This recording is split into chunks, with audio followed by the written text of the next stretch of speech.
이번 주 월요일부터 목요일까지 제가 기도원에 다녀왔습니다. 화요일 날 저녁 늦게까지 집회를 하고 기도를 하고, 그리고 잠이 들었다가 아침에 일어나서 핸드폰을 켰는데 계엄령이 선포됐다가 해제되는 일이 제가 자고 일어난 사이에 있었더라고요. 그 일을 경험하면서 와, 이게 벌어질 수 있는 일이구나.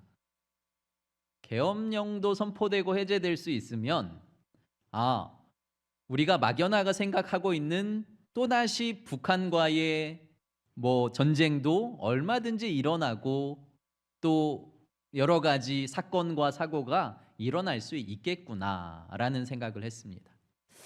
그러면 이때 우리는 어떻게 해야 할까?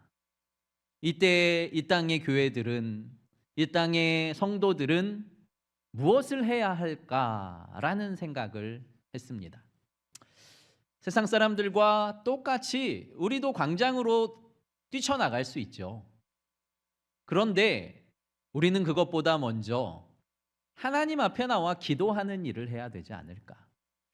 이 어려운 시기에 기도하지 않으면 언제 우리가 기도하고, 이 어려운 시기에 나라와 민족을 위해, 또한 정치와 사회와 또한 이 민족을 위해 기도하지 않으면 우리는 언제 도대체 기도하려고 이 기도를 배우고 이 말씀을 배우고 예배하며 있을까라는 생각을 했습니다. 하나님께서는 우리에게 파란 안경을 끼고 세상을 바라봐라 라고 말씀하신 적 없습니다. 아니, 빨간 안경을 끼고 세상을 바라봐야 돼 라고 말씀하신 적도 없습니다.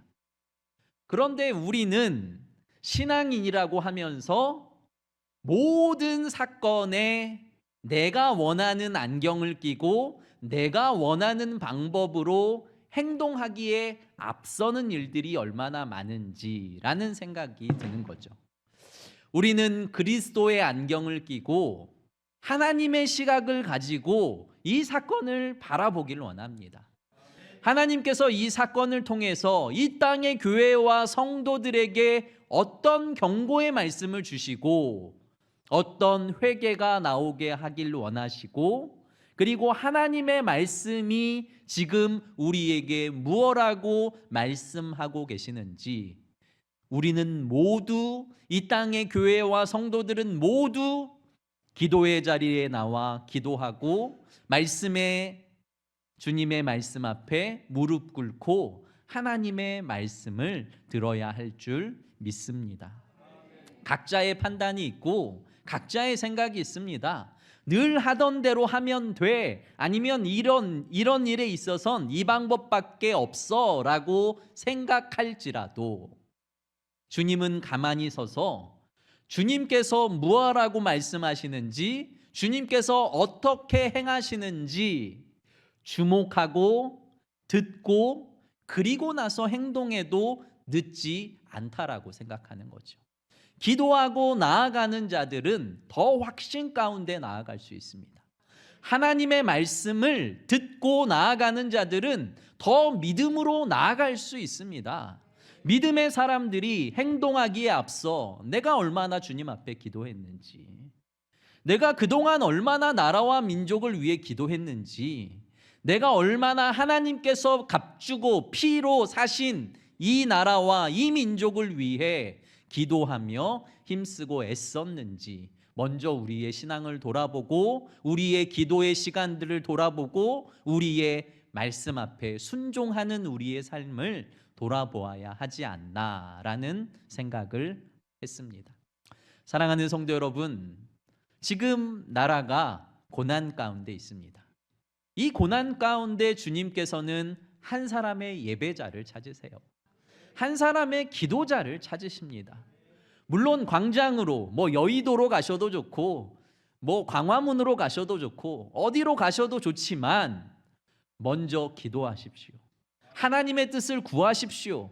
하나님께서 말씀을 통해서 정의와 공의가 강같이 흐르게 하라고 말씀하셨고, 너희는 이 땅의 빛과 소금이 되라고 말씀하셨는데, 우리는 세상 사람들과 전혀 다를 것 없이 행동하고 집회하고 우리가 행동하고 있다면 우리는 도대체 왜 신앙을 가지고 왜 기도하는 자이고 왜 말씀 앞에 서 있는 자인지 우리의 모습을 한번 돌아보아야 하는 것이죠.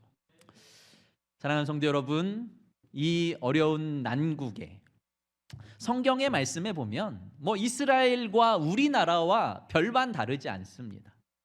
우리나라에 1000번에 넘는 전쟁의 역사가 있잖아요. 그리고 이스라엘에도 끊임없는 전쟁의 역사가 있었는데요. 끊임없는 전쟁의 역사마다 이스라엘 백성들은 모여서 기도했고 모여서 회개했고 모여서 하나님의 뜻을 구했다는 거죠. 성도 여러분, 한 사람에게 집중하시는 게 아니라 어떤 한 종교인, 어떠한 정치 지도자, 어떠한 말 잘하는 사람, 한 사람에게 집중하고 그 말, 유튜브에 어떤 사람, 좌던 우던 어떤 사람에게 치우치는 것이 아니라 잠잠히 하나님 앞에서 나는 하나님의 나라와 의를 위해 기도하는 자인지, 하나님의 뜻을 잠잠히 기다리는 자인지, 하나님의 말씀에 나는 순종할 자인지 그 말씀에 먼저 귀 기울이기를 간절히 소망합니다. 저는 그것이 믿음이라고 생각합니다. 세상이 아무리 혼란하고 아무리 난리여도 믿음을 가진 사람은 믿음으로 행동하는 것입니다. 믿음으로 세상에서 말하고 믿음으로 세상에서 행동하고 믿음으로 세상을 변화시키는 사람. 그러면서 히브리서 11장 말씀이 생각났습니다. 히브리서 11장은 믿음장이잖아요. 히브리서 11장 믿음장의 33절 말씀 보시면 믿음으로 사는 사람, 그들은 힘도 없고요 알아주는 사람도 없습니다. 그런데 33절 말씀해 보시면 그들은 믿음으로 나라들을 이기기도 하며 의를 행하기도 하며 약속을 받기도 하며 사자들의 입을 막기도 하며 불의 세력을 멸하기도 하며 칼날을 피하기도 하며 연약한 가운데에서 강하게 되기도 하며 전쟁에 용감하게 되어 이방 사람들의 진을 물리치기도 하며, 이런 말씀이 쭉 이어지다가 38절에 이런 사람은 세상이 감당하지 못하느니라. 기도하는 사람, 믿음으로 행하는 사람, 하나님의 말씀에 순종하는 사람, 그 사람을 세상도 원한다는 거죠. 진짜 정의가 무엇인지, 하나님의 진리가 무엇인지, 하나님의 공의가 무엇인지 세상에게 밝히 알려줄 수 있는 한 사람을 주님께서 찾으시고 세상에서 그렇게 행동할 한 사람을 주님께서 찾으시고 세상이 찾고 있다면, 사랑하는 성도 여러분, 우리는 함께 모여 기도해야 합니다. 함께 모여 예배해야 합니다. 순간순간 여러분들의 기도가 지금까지는 몇 분이었을지 모르겠습니다. 그런데 이제부터라도 내가 진짜 믿음의 사람이라면, 내가 진짜 그리스도인이라면 하나님께 나의 방문을 닫고 나의 골방의 문을 닫고 기도하기 시작하셔야 합니다. 하나님이 살아계심을 믿는다면 오직 하나님만이 이 어려운 난관을 변화하여서 다시 새로운 나라가 되게 하시고 믿음의 나라가 되게 하실 줄 믿는다면 주님의 도우심을 구하시는 성도 여러분들 되시기를 예수 그리스도의 이름으로 축복합니다. 오늘 에베소서는 옥중서신입니다. 바울 사도가 감옥에서, 로마의 감옥에서, 로마의 황제가 세계를 지배하고 로마의 정권이 온 나라를 지배하고 온 세계에 영향력을 끼치는데, 그 로마의 감옥에서 너희는 그리스도인이다, 너희의 주는 예수님 한 분이다, 너희는 그리스도인으로 부름받았다, 그러므로 하나님의 나라 백성임을 잊지 말아라. 그리스도, 교회라는 뜻, 그리스도인들이 모여서 한 사람 한 사람이 교회일 뿐만 아니라 그리스도인들이 모여서 교회를 이루잖아요. 그 교회라는 뜻이 에클레시아입니다. 에클레시아의 뜻은 부름받은, 그러니까 건져내서 구별하여서 모인 사람들이라는 뜻인데요. 세상에서 불러내어서 주님께서 거룩하게 구별되어 불러 모은 사람들이 교회라면, 우리라면, 우리는 정말 교회답게, 목사답게, 장로답게, 권사답게, 집사답게, 성도답게 거룩하게 구별된, 사실은 성도가 최고거든요. 성도는 성인이라는, 그러니까 성인들만 있잖아요. 천주교에 그 성인이 성도예요. 거룩하게 구별된 한 사람 한 사람, 우리가 그 사람들인 거죠. 우리가 그 사람들로 어떻게 주님 앞에 서며, 어떻게 세상 앞에 서며, 어떻게 하나님 앞에 설지 다시 한번 말씀을 통해서, 내가 오늘 임직이 있는 날인데 오늘 임직받는 사람, 성도님들, 그리고 모든 직분자들, 그리고 모든 성도님들이 다시 한번 교회가 무엇인지, 성도가 무엇인지, 우리가 성도로서 어떻게 살아야 할지 돌아보시며 결단하시는 귀하고 복된 시간 되시기를 간절히 축복합니다. 교회를 주님께서 세우시고 먼저 3절 4절 말씀 이렇게 우리에게 말씀하십니다. 같이 읽겠습니다. 평안에 매는 줄로 성령이 하나 되게 하신 것을 힘써 지키라.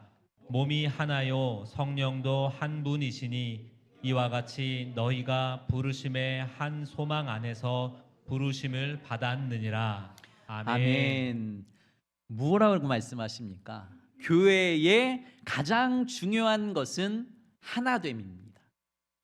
예수 그리스도가 머리시고요, 우리 모두가 한 지체입니다. 그러니까 한 몸이라는 거죠.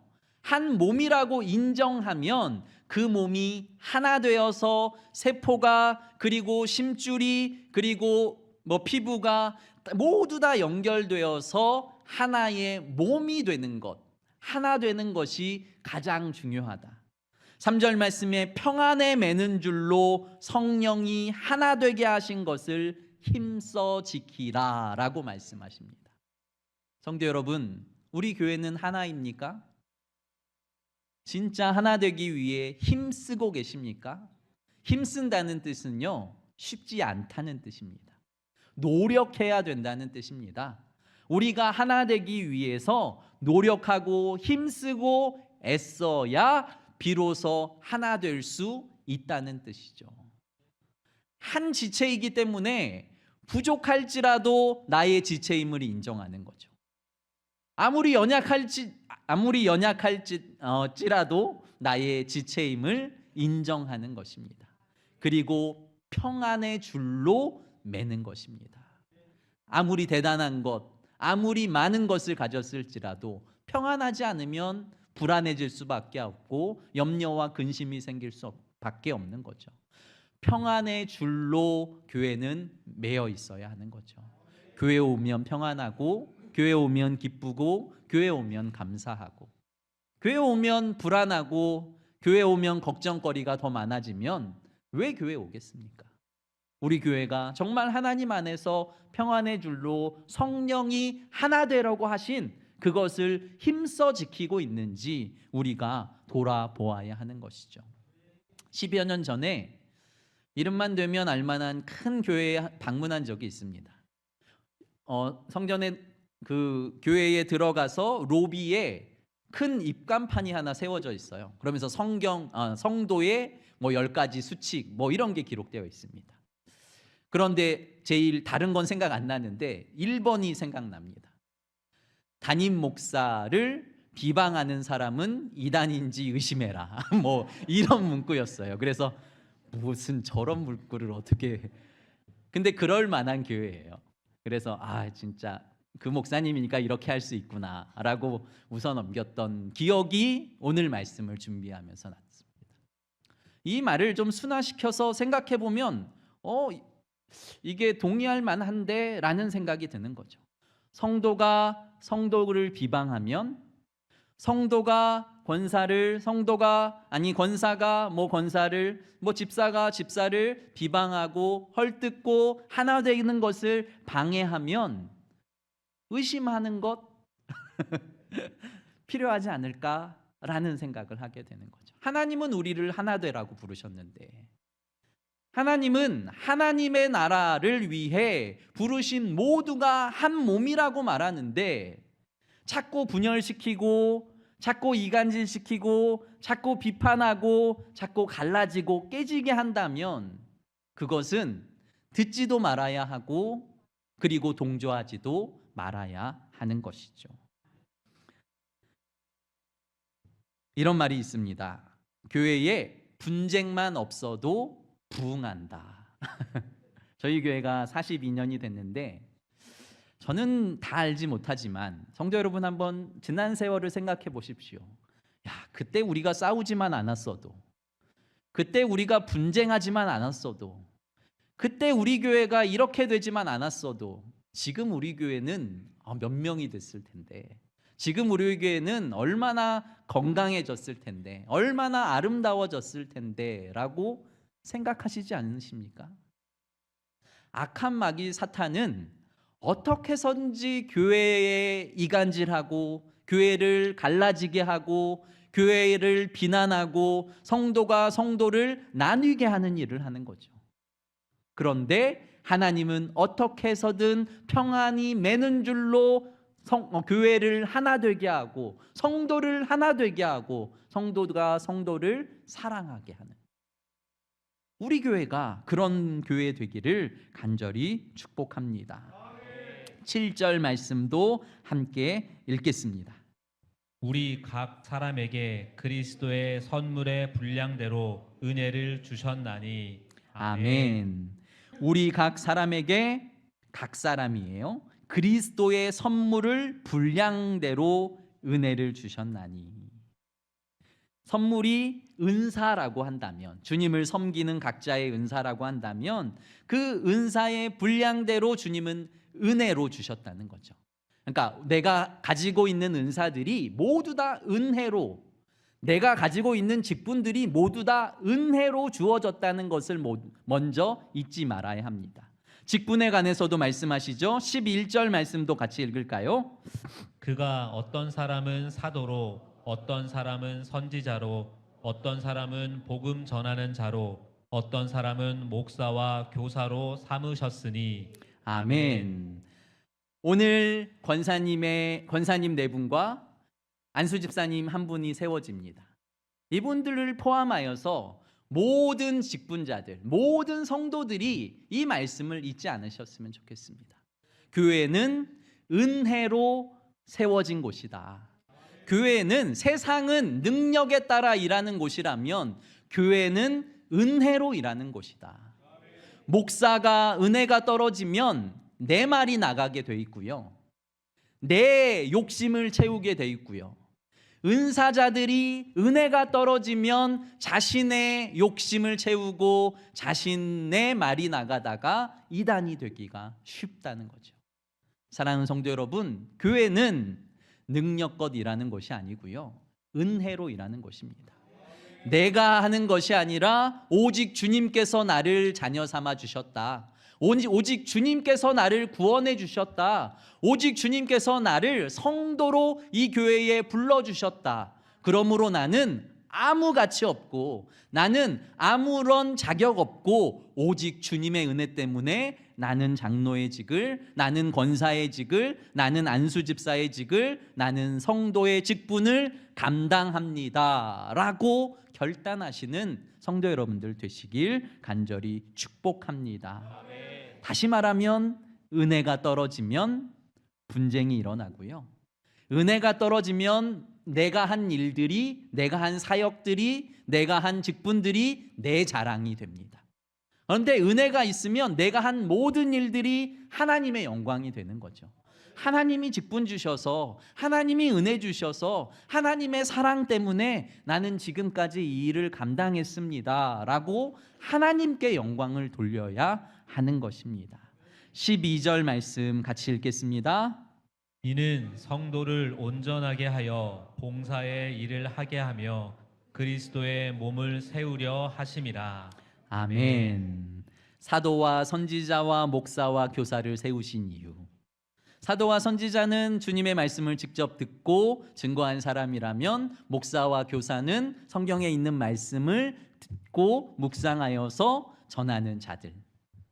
권사님, 집사님, 안수 집사님, 목사, 장로님 누구든 그 직분을 주신 이유는 12절에 오늘 세 가지를 말씀하세요. 성도를 온전하게 하며 봉사의 일을 하며 그리스도의 몸을 세우며. 세 가지. 사랑하는 성도 여러분, 우리에게 직분을 주신 이유는 성도를 온전하게 하기 위함인 거죠. 부족한 성도를 온전한 자리까지, 건강한 자리까지, 그리고 우리의 동등된 자리까지 이끌어 올리게 하기 위해서 나를 장로 삼아 주셨다는 거죠. 권사 삼아 주셨다는 거죠. 내가 권사니까 나는 누려도 돼가 아니라, 내가 권사니까 저 신앙이 부족한, 저 능력이 없는 저 성도님 내가 도와줘서, 내가 일으켜서 나의 레벨까지 올라오게 해야지, 내가 저를 위해 기도해주고 내가 저를 위해 눈물 흘려야지 라고 결단하는 게 바로 직분자가 해야 할 일이고 봉사자가 해야 할 일이라고, 그래야 교회가 세워질 수 있다라고 주님께서 말씀하고 계십니다. 사랑하는 성도 여러분, 직분자, 그냥 직분만 가지고 교회 나오라고 말하는 게 아니라 하나님의 교회를 세우고 하나님의 교회를 위해 헌신하며 봉사하라고 주께서 주신 직분이라는 것을 꼭 잊지 마시길 바랍니다. 13절 말씀도 같이 읽겠습니다. 우리가 다 하나님의 아들을 믿는 것과 아는 일에 하나가 되어 온전한 사람을 이루어 그리스도의 장성한 분량이 충만한 데까지 이르리니. 아멘. 그 직분자들이 온전하게 되고, 그러니까 성도를 온전하게 하고 봉사의 일을 하고 그리스도의 몸을 세우면 어떤 일이 벌어지냐? 그렇게 되면 내가 먼저 온전한 분량, 충만한 분량에까지 이르게 된다는 거예요. 그러니까 교회 일을 아무것도 안 하고 교회 다닐 수 있죠. 아니, 그것도 불편하면 인터넷으로 얼마든지 예배 드릴 수 있죠. 아니면 나 혼자 산에 올라가서 기도하면서 얼마든지 누구와도 만나지 않고 누구에게도 상처받지 않고 예배 드릴 수 있습니다. 그러나 주님께서는 봉사하는데 어려움과 고난이 있어도, 다른 부족한 성도들을 일으키는데 상처가 있고 나의 힘과 에너지가 소비될지라도 그 일을 통해서 너의 신앙이 성장하고 너희가 장성한 분량까지 자라나게 되고 결국 그리스도에게까지 너희가 이르게 된다라고, 우리의 신앙의 성숙이 봉사와 섬김과 교회를 통해서 나타난다라고 주님께서 말씀하고 계신 것입니다. 사랑하는 성도 여러분, 봉사의 자리를 사랑하십시오. 내가 좀 힘들고 어려울지라도 그 일을 통해서 주님께서는 나를 정금과 같이 주님의 자녀답게 그리고 아름답게 삼아 주신다는 거죠. 그러면서 14절 말씀, 오히려 봉사하지 않는, 그리고 오히려 상처받지 않으려는 자들에 관해서 말씀하고 계십니다. 14절 말씀입니다. 이는 우리가 이제부터 어린아이가 되지 아니하여 사람의 속임수와 간사한 유혹에 빠져 온갖 교훈의 풍조에 밀려 요동하지 않게 하려 함이라. 아멘. 어린아이와 같이 되지 않게 하여, 우리가 장성했는데 다시 어린아이가 될 수는 없죠. 어린아이와 같은 믿음이 되지 않게 하기 위하여, 어린아이와 같은 신앙인이 되지 않게 하기 위하여인 거죠. 어린아이와 같은 신앙은요, 오늘 말씀처럼 사람들의 속임과 간사함 그리고 미혹에 넘어갑니다. 세상의 풍조에 밀려 요동하며 살아갑니다. 하나님을 믿지만, 하나님 앞에 예배하지만 사람들과 어울려 한 몸이 되지 않으려고 하고 봉사하고 헌신하지 않으며 상처받지 않으려 하기 때문에 세상의 상처에 쉽게 좌절하고 넘어지고 그리고 신앙이 흔들리기 쉽다라는 것이죠. 사랑하는 성도 여러분, 우리가 어린아이의 신앙을 버리고 장성한 그리스도에 이르기까지 자라나야 할 줄 믿습니다. 기독교 통계에 의하면 어린아이 같은 신앙을 가진 사람들이 교회의 80% 이상이라고 말씀하고 있습니다. 그러니까 15%, 20%만 청년 신앙 아니면 장년 신앙이라고, 부모 신앙이라고 말하고, 나머지는 어린아이와 같은 신앙인 거죠. 그냥 예배에 오고 주님께서 주시는 젖과 꿀을 받아 먹고 나는 그렇게만 살 거야, 상처받지 않을 거야 라고 생활하고 있는 성도들. 그러나 믿음의 사람은 주님 앞에 말씀 앞에 깊이 뿌리 내리고 작은 바람 그리고 태풍일지라도 뿌리를 깊게 박은 사람은 결코 쓰러지지 않고 그것을 한 해 한 해 이겨나갈 때마다 아주 거목이 되어 간다는 것을 우리는 기억해야 하는 것이죠. 마지막으로 15절 16절 말씀 읽겠습니다. 오직 사랑 안에서 참된 것을 하여 범사에 그에게까지 자랄지라. 그는 머리니 곧 그리스도라. 그에게서 온 몸이 각 마디를 통하여 도움을 받음으로 연결되고 결합되어 각 지체의 분량대로 역사하여 그 몸을 자라게 하며 사랑 안에서 스스로 세우느니라. 아멘. 15절 말씀 시작을 보시면 오직 사랑 안에서, 16절 말씀 끝을 보시면 사랑 안에서 스스로 세우느니라. 교회는 은혜로 일하는 곳이라면 교회는 사랑 없이 일하면 안 되는 곳입니다. 아무리 뛰어난 분이라도, 아무리 능력 있는 분이라도, 아무리 직분이 높고 아무리 은사가 대단할지라도 높고 낮음이 없다는 것을 인정하고 우리가 사랑으로 일하고 사랑으로 섬기고 사랑으로 나아가야 하는 것이죠. 그게 교회라고 말씀하시고요.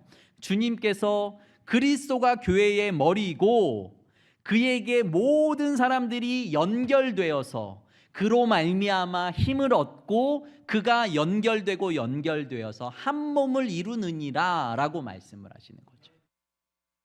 어떤 사람은 좋은 대학을 나오고 그리고 좋은 직장을 다니고 그리고 연봉이 많고 집에 돈이 많아서 그 사람은 인정해 줘야 돼. 그 사람이 만약에 손이라고 생각하면 손에게 모든 영양분을 준다고 생각해 보십시오. 손만 이만해지는 거예요. 오른손만. 그러면 그 사람을 정상이라고 말할까요? 생활은 할 수 있겠지만 정상은 절대 아닌 거죠. 또 한 사람이 너무 부족해요. 그 사람은 있으나 마나야. 저 사람은 별로 교회 일에 소용이 없는 것 같아. 우리가 함부로 판단하고 정죄해서 그 사람이 아무 일도 못하게 하고 아니면 내가 맡아야 할 것을 하지 않고 우리가 그 자리를 비워두고 있다면 나의 한 부분이 사라졌지만 나는 생활할 수 있지만 그 사람도 한 부분이 없는 온전한 지체라고 말할 수 없는 거죠. 온전한 지체는 우리 성일교회 한 사람 한 사람, 성격도 다르고 지역도 다르고 출신지도 다르고 빨간 당 파란 당 색깔도 다르고 여러 가지 다 다르죠. 나이도 다르고 성별도 다르고 모든 것이 다른데요. 단 한 가지 기억하십시오. 예수 그리스도께서 우리 교회의 머리 되시고 우리는 그 머리에 다 신경으로 연결되어 있고 예수 그리스도로 말미암아 그 연결된 신경이 그리스도의 명령을 듣고 그리스도의 영양분을 받고 우리가 다 함께 균형 있게 자라가야 건강한 한 교회가 될 수 있다는 것을 기억하고 사랑하는 성도 여러분, 하나 되기에 힘쓰고 은혜로 일하시고 사랑으로 일하시고 나의 직분이 자랑이 아니라 오직 예수 그리스도만 자랑하시는 사랑하는 성도 여러분들 되시기를 예수 그리스도의 이름으로 축복합니다. 기도드리겠습니다. 거룩하고 존귀하신 아버지 하나님, 우리가 말씀 앞에 섭니다. 우리의 부족하고 연약한 것 주님께서 아십니다. 오직 우리의 마음과 생각을 주님께로 향하고 주님의 도우심을 구합니다. 이 나라와 이 민족을 불쌍히 여겨 주시옵소서. 정치와 경제와 사회가 혼란스러운 이 상황을 주님 기억하여 주시옵소서. 이 땅의 교회와 성도들이 깨어 기도하게 하여 주시고 주의 말씀을 사모하게 하여 주셔서 우리가 믿음으로 우리가 선 곳에서 빛과 소금의 역할들을 감당하게 하여 주시옵소서. 사랑으로 교회를 섬기게 하시고 믿음으로 교회를 섬기게 하시고 은혜로 일하게 하여 주시옵소서. 사랑 많으신 예수님 이름으로 감사하며 기도드립니다. 우리 선한 능력으로라는 찬양을 할 텐데요. 보네포 목사님이 독일의 지하 감옥에서 편지를 씁니다. 크리스마스가 됐는데 지금과 같이 크리스마스가 거의 다가오는데 감옥 밖에 있는 사람들이 소식을 알기가 어려운 거예요. 그래서 목사님께 편지를 써서 목사님 잘 계시죠? 라고 썼는데 이 보네포 목사님이 하나님의 능력으로 이 나라가 그리고 하나님의 능력으로 이 민족이 잘 될 겁니다 라는 하나님을 의지하자는 그 찬양으로 기도의 시를 써서 답장을 보냈다는 거죠. 우리가 이 찬양으로 하나님께 영광 돌리며 우리의 신앙을 고백하겠습니다.